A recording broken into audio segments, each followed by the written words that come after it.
गुरु रूपी साध संगत के चरणों में प्रणाम। कर नैनो दीदार महल में प्यारा है, कबीर दास जी का अनमोल शब्द। इसके ऊपर हमारे पीछे हमने 7 दिन लड़ीवार इसके ऊपर विचार किया। अब इसके 4 श्लोक रह गए हैं, 29, 30, 31, 32। ये जो लास्ट है उस पे आज हम विचार करेंगे। कहाँ पर अकह लोक है भाई, पुरुष अनामी तहाँ रिहाई।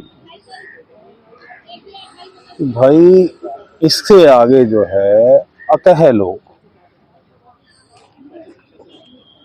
क्या हमने डिस्कस किया था कि जो पूर्ण गुरु है वो आत्मा को सचखंड में जाके सतपुरुष को सौंप देता है और सचखंड में आत्मा जो है जीवन मरण के चक्र से मुक्त हो जाती है। आगे की यात्रा जो है, आगे के लोकों में जो जीव है उसको सतपुरुष जो है वो पहुंचाते हैं। कहाँ तक पहुंचाते हैं? अनामी तक।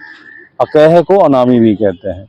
परमात्मा का कोई नाम नहीं, उसके बारे में कुछ कहा नहीं जा सकता। अकह, अकह जो है, अकह के परमात्मा का कौन सा स्वरूप है? वहां पे अनामी स्वरूप है।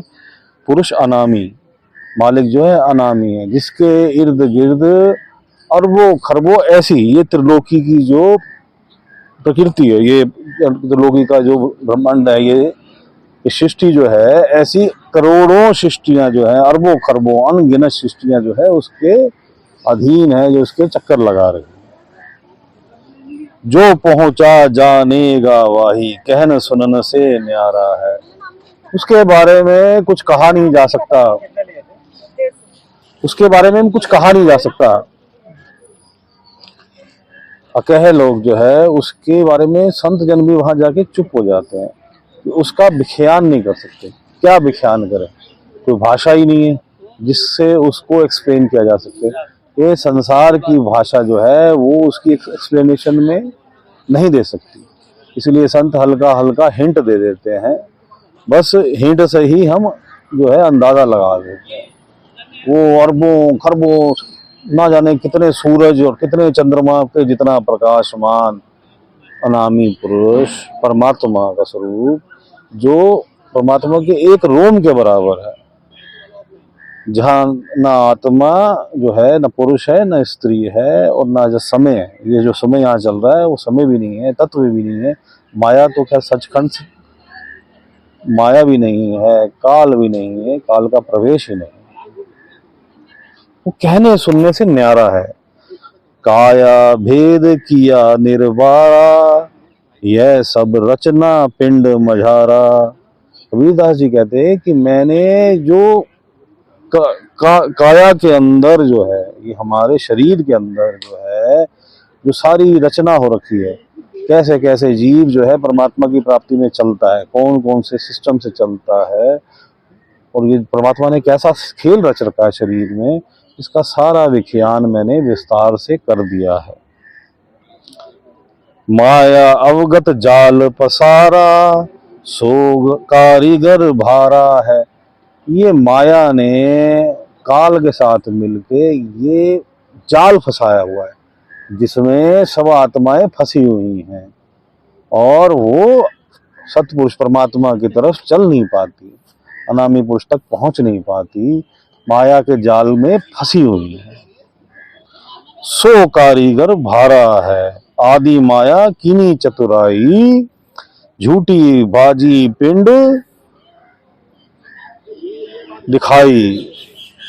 आदि शक्ति जो है, जो काल की पत्नी है, उसने और काल ने मिलके ये जो है ये खेल रचा। और क्या खेल रचा उसने? कि जो पिंड में हमें झूठा दिखाया। क्या है ये?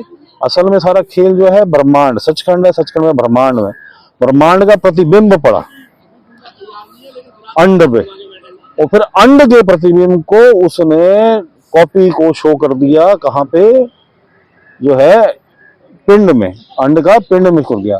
सारी झूठा जो है रचना नीचे दिखा दी, तो जीव जो बहुत हिम्मत मार के अगर चल भी ले तो वो जो है वो पिंड में ही फंस जाए।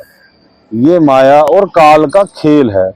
उसने चतुराई करके चालाकी करके जीवात्मा को फंसा रखा है, वो उसे ऊपर जाने ही नहीं देती। इसलिए वो काल सहस्रार से ऊपर जीवात्मा को ऊपर जाने ही नहीं देता। लेकिन संत जन आके उन्होंने इसका काल का पर्दाफाश किया कि भाई ये काल तुम्हें बेवकूफ बना रहा है, ये तुम्हारे को चतुराई कर रहा है, और ये इसके साथ माया भी मिली हुई है, अष्टांगी जो उसकी पत्नी है। वो है जो है तुम्हें इस संसार में फंसा के तुम्हें जीवन मरण के चक्कर से मुक्त नहीं होने देना चाहता, क्योंकि उसका राज है यहाँ पे। अवगत रचना रची अंड माही ताका प्रतिबिंब डारा है। जैसे बताया कि ये प्रतिबिंब है, प्रतिबिंब का भी प्रतिबिंब है। ब्रह्मांड से का प्रतिबिंब पड़ा अंड में, अंड का प्रतिबिंब पड़ा पिंड में। तो ये प्रतिबिंब का भी प्रतिबिंब का, जिसको तू सच्चा समझ बैठा है। यहां भी उसने ओम का जाप दिखा दिया तुझे, असल में ऊपर है। तो यहां भी जो है सोहंग का जाप दिखा दिया, जो एक्चुअल में ऊपर है, ताकि तू यहीं पे अटक जाए। सैकड़ों करोड़ों अरबों खरबों ना जाने कितनी आत्माएं वहीं जाके सोचती हैं कि यही परमात्मा है। ये काल का खेल है।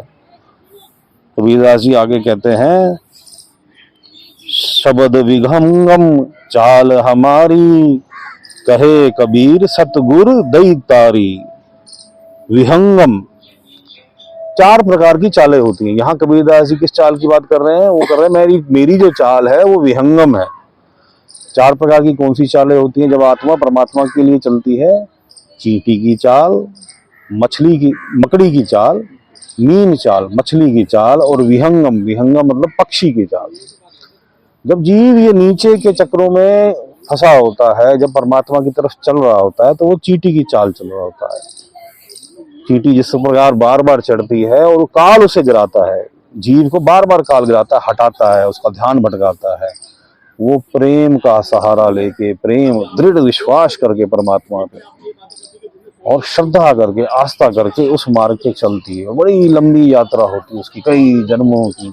तो चींटी की चाल चलती चलती जीवात्मा जो है वो किसी प्रकार जो है वो आगे निकल पाती है इस काल के जाल से। इसीलिए कहते हैं कि जो ये तो वीर योद्धा है, इससे बड़ा कोई योद्धा ही नहीं है। जो जीव जो है वो इस खेल से निकल जाता है, बड़े बड़े योद्धाओं से भी बड़ा योद्धा है वो। उस चींटी की चाल में, चींटी के प्रकार, जैसे चींटी बार बार गिरती है, और यहाँ कौन गिरा रहा है? काल गिरा रहा है। फिर चढ़ती है, फिर उठती है, फिर विश्वास करती है, फिर प्रेम में परमात्मा की चलती है, और निश्चय कर लेती है कि मुझे परमात्मा की प्राप्ति के मार्ग में चलना है। परमात्मा से बेनती करती है कि मुझे पूर्ण गुरु प्रदान करो। तो वह आगे की चाल चलती है। आगे कौन सी? मकड़ी की चाल। जिस प्रकार मकड़ी ऊपर चढ़ जाती है, नीचे अपना भोजन खाती है, फिर ऊपर चढ़ जाती है, इसी प्रकार जब जीव थोड़ा सा आगे चला जाता है और फिर वो ऊपर चढ़ता है और फिर नीचे उतार लेता है, नीचे उतार लेता है, फिर ऊपर चढ़ता है, तो उसकी चाल तेज हो जाती है। उसके बाद चाल आती है मछली की। एक सोलोमन मछली होती है, आपने सुना होगा, अमेरिका में कहते हैं वो समुंदर से पहाड़ों में चली जाती है। Salmon sorry. तो उसी प्रकार मछली जो है वो जल की आशिक होती है, तो जीव जो है परमात्मा का आशिक होता है। तो भाई परमात्मा से प्रेम करता है, भाई उसके प्रेम में डूबा होता है, और वो ऊंचे से ऊंचा भी चढ़ जाता है, बड़ी स्पीड से चढ़ जाता है। उसी प्रकार बाकी मछलियां भी करती हैं। इसके आगे की चाल होती है विहंगम, जो कबीरदास जी कहते हैं पक्षी है। इस पहाड़ी से दूसरी पहाड़ी, दूसरी पहाड़ी से तीसरी पहाड़ी, और तीसरी पहाड़ी से चौथी पहाड़ी। इसी प्रकार जीव अपनी सूरत को चढ़ा लेता है और जब चाहे उतार लेता है। क्षण में ही आंखें बंद करता है और परमात्मा के दर्शन कर लेता है। जीते जी करता है भाई, जीते जी करता है। और ऐसे सैकड़ों जीव हैं इस संसार में जो परमात्मा के दर्शन कर रहे हैं। तुम ये मत सोचो कि परमात्मा के दर्शन होंगे ही नहीं। ऐसे सैकड़ों जीव हैं जो विहंगम जाल से परमात्मा के दर्शन करते हैं, और फिर आके नीचे उतर के फिर आके खोल लेते हैं। संसार में संसारिक बन के अपने कार्यों को करते रहते हैं, और उसमें लिप्त नहीं होते। लिप्त कहाँ है? वो परमात्मा में। उनका ख्याल कहाँ है? परमात्मा में। उन्होंने सारा ध्यान समेट के कहाँ लगा दिया? परमात्मा में। कह सत कबीर सतगुरु दई तारी। भाई इस लाइन में, परमात्मा की प्राप्ति में, पूर्ण गुरु सतगुरु के बिना गुजारा नहीं है। तो कबीर दास जी कहते हैं कि मेरे पे तो कृपा मेरे पूर्ण गुरु ने कर दी, सतगुरु ने कर दी, कि मैं जो है वो तर गया, मैं यहाँ तक पहुंच गया। नहीं तो मेरे कहाँ बस में था। ये काल पूर्ण गुरु और परमात्मा के अलावा किसी की नहीं सुनता, ना किसी की चलती है इसके आगे। खुले कपाट शब्द झुंकारा, पिंड अंड के पार सो देश हमारा है। मेरे कपाट खुल गए, ये कपाट बंद थे, जन्मों जन्मों से बंद थे। जब से मैं आया था एक्सपीरियंस ले ले अपने निज धाम से, तब से मेरे कपाट बंद थे जन्मों जन्मों से, ये खुल गए और मुझे अनहद नाद सुनाई देने लगा और मैं शब्द में समा गया। शब्द परमात्मा, शब्द गुरु, सुरत धुन चेला।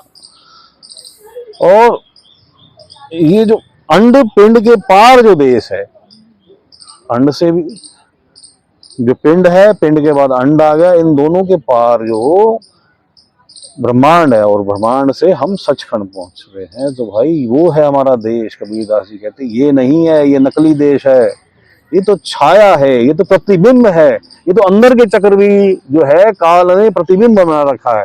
इसने हमारा जो है काया ने, काल ने माया के साथ मिल के, काल ने मन का अपना रूप दे के, माया ने प्रकृति अपनी 25 प्रकार की दे के, और फिर इसने हमें सत रज तम गुण दे के, फिर ये इसका ये जो चोला इसने पहना रखा है, ये 5 तत्व जो है इसमें हमें फंसा रखा है। भाई निकल निकल, और उस निराले परमात्मा पूर्ण सतगुरु साहिब हैं, उनकी पूर्ण गुरु की कृपा से चल, उस मार्ग पे चल, परमात्मा की प्राप्ति में चल, मत फंस यहाँ पे। काल का ये झूठा जाल है, इसको तोड़ दे, बंधन काट दे। कौन काटेगा तेरे बंधन? तेरे पूर्ण गुरु काटेगा। तू ये कामना कर कि मुझे परमात्मा की प्राप्ति करनी है, मुझे जन्म मरण के चक्कर से छूटना है। तू सीकिंग कर, तभी तो तू पहुंचेगा। और जो तू मांगेगा परमात्मा से वो तुझे देगा, वो तुझे पूर्ण गुरु प्रदान करेगा, तुझे इसका रास्ता समझाएगा। लेकिन तू उससे मांग तो सही। तू तो परमात्मा से जाके संसारिक चीजें मांगना शुरू कर देता, तो परमात्मा कहता भाई तू वो तो काल का फंसावा है, तो फिर काल से ले ले, मेरे पास क्यों आया है? तू बार बार काल का फंसावा मांगने परमात्मा के पास क्यों जाता है? तू सच्चाई को समझ। सच्चाई ये है कि तू परमात्मा की तरफ चल, संसार की इच्छाओं को त्याग दे। वो इस शरीर में, इस शरीर जब तक है, जो जो तेरे पुण्य है उसके हिसाब से परमात्मा ने पहले ही तय कर रखा, और काल भी बंधा हुआ है इन नियमों के अंदर। तू बस अपना रास्ता चलता रहे। कोई तकलीफ भी आ रही है तो वो कर्मों का हिसाब किताब होने दे। पूर्ण गुरु की अगर इच्छा होगी तो कई बार वो बंधनों को काट देता है, कई बार कुछ कर्मों को भी काट देता है। वो उस पर छोड़ दे, अपने आप को परमात्मा के हवाले कर दे, अपने आप को पूर्ण गुरु के हवाले कर दे, और चल इस मार्ग में चल, और चल परमात्मा की प्राप्ति कर। अब हम मेडिटेशन में बैठते हैं। थर्ड आई सेंटर, जो कबीरदास जी ने जैसे बताया, तीसरा दिल, उस पर ध्यान केंद्रित करते हैं, पीछे करके दोनों आंखों के सेंटर में, और सामने परमात्मा का ध्यान केंद्रित करते हैं। आज्ञा चक्र जो, छठा चक्र जो है हमारा, उस पर ध्यान केंद्रित करते हैं, सामने परमात्मा को देखते हैं। और पूर्ण गुरु प्राप्त है तो पूर्ण गुरु के दर्शन करते हैं, ताकि हमें अभ्यास हो जाए। और पूर्ण गुरु ने अगर हमें सतनाम दे रखा, पंच नाम जो दे रखा है अगर सीक्रेट, तो हम उसका सिमरन करते हैं। लेकिन एक बात याद रखनी है कि जो सिमरन करते हैं उन्हें एकांत में अलग से ध्यान नहीं करना बिना सिमरन के, ताकि वो शब्द धुन को सुन सके। कौन सी धुन? अनहदनाद। अनहदनाद को सुन सके जो है, और अपने ध्यान को सारा समेट के जो है अनहदनाद को सुन सके, ताकि उनका भजन शुरू हो जाए। अनहदनाद जो है पहला झुंगर सुनाई देगा, और ये सुनाई देता है, ये विश्वास जानो, ये सुनाई देता है। आज नहीं सुनाई देगा, कल सुनाई देगा। तुम्हें पवित्र मन को पवित्र करना पड़ेगा, सारा समेटना पड़ेगा, ध्यान को संसार से समेटना पड़ेगा, नीचे के चक्रों से समेटना पड़ेगा, आंख कान नाक मुंह से समेटना पड़ेगा।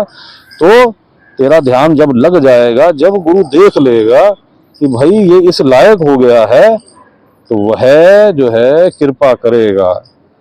अब हम ध्यान लगाते हैं।